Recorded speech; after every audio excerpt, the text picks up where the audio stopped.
Scroll করতে করতে হুট করেই বুকটা কেমন যেন ভারী হয়ে ওঠে, তাই না? কেউ একজন দামি রেস্তোরাঁয় খাচ্ছে, কেউ নতুন গাড়ি কিনছে, কেউ তার হাসি মুখের সুন্দর ছবি পোস্ট করছে, আর ঠিক সেই মুহূর্তে আপনার নিজের জীবনটাকে অত্যন্ত সাধারণ, ব্যর্থ আর একঘেয়ে মনে হতে শুরু করে।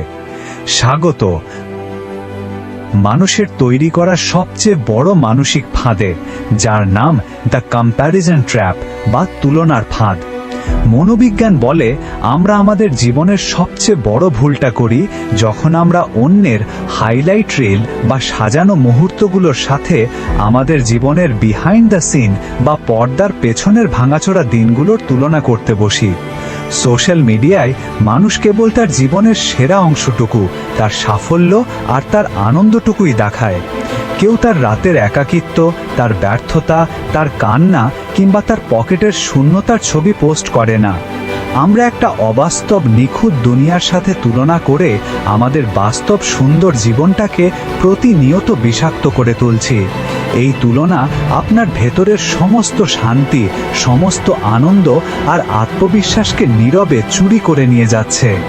মনে রাখবেন, এই পৃথিবীতে প্রতিটি মানুষের গল্প আলাদা। জবা ফুল সুন্দর, গোলাপ ফুলও সুন্দর, কিন্তু জবা কখনো গোলাপের সাথে প্রতিযোগিতা করে না। তারা দুজনেই যার যার নিজস্ব সময়ে নিজস্ব সৌন্দর্য ফোটায়। আপনার লড়াইটা চারপাশের ওই মানুষগুলোর সাথে নয়, আপনার লড়াইটা শুধুই আপনার অতীতের সাথে।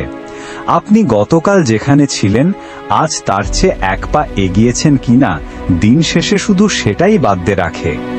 আজই অন্যের স্ক্রিনের দিকে তাকিয়ে নিজের জীবনকে ছোট করা বন্ধ করুন। ফোনটা পাশে রাখুন, শান্ত হয়ে একটা গভীর শ্বাস নিন এবং নিজের পথের দিকে তাকান।